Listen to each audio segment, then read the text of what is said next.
Mon projet de thèse porte sur l'étude d'association entre les facteurs nutritionnels et les risques des cancers cutanés. Comme vous le savez, aujourd'hui, le cancer, c'est la première cause de mortalité en France.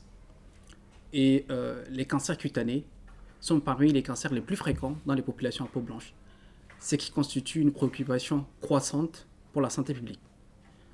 Parmi les cancers cutanés, on a le mélanome, qui est la forme la plus agressive de ces cancers, car bien qu'il ne représente que 4% de ces cancers, il est responsable de 80% de décès en raison de son évolution rapide, et aussi grâce à sa capacité aussi qui se propage dans tout l'organisme.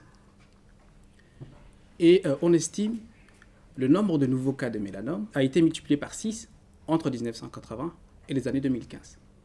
À côté du mélanome cutané, on a les carcinomes cutanés qui représentent la majorité de ces cancers et ils sont globalement de bons pronostics. Cependant, leur traitement est associé à un fort impact sur la qualité de vie des patients ainsi qu'à des coûts considérables pour le système de santé. On sait aujourd'hui que avoir une pigmentation claire, des grains de beauté, des cheveux clairs ou des yeux bleus est un facteur de risque pour le cancer cutané. Et on sait aussi que l'exposition solaire est le seul facteur environnemental qui est reconnu comme cause du cancer de la peau et le seul sur lequel une prévention est possible. Par ailleurs, dans la littérature, des études épidémiologiques suggèrent un rôle possible de l'alimentation sur le risque de cancer de la peau.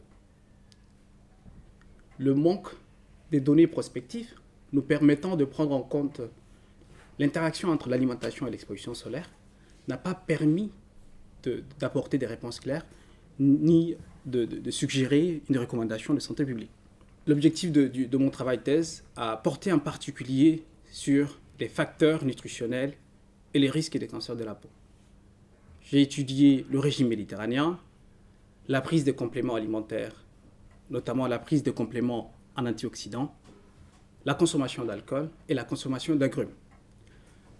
Les données que j'ai utilisées sont diverses et variées, car ces travaux ont inclus des données de plus de 1,5 million de participants qui sont issus de 10 pays européens, et également des données de 100 000 femmes françaises qui adhèrent à la EMGN, qui est une assurance maladie.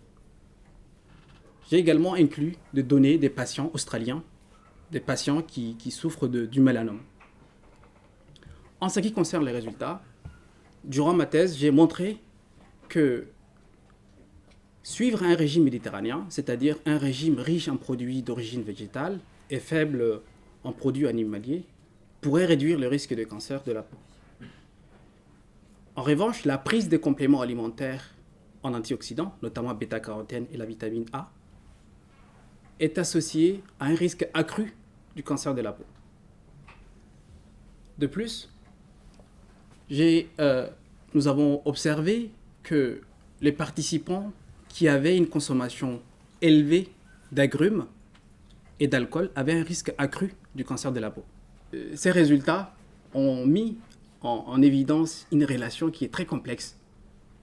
Par ailleurs, ils soulèvent également des questions qui sont très intéressantes et qui méritent d'être abordées dans des futurs travaux de recherche. Pour finir, je tiens à remercier les maisons d'édition L'Harmattan de m'avoir permis de mettre à la disposition du grand public ces travaux de thèse. Merci.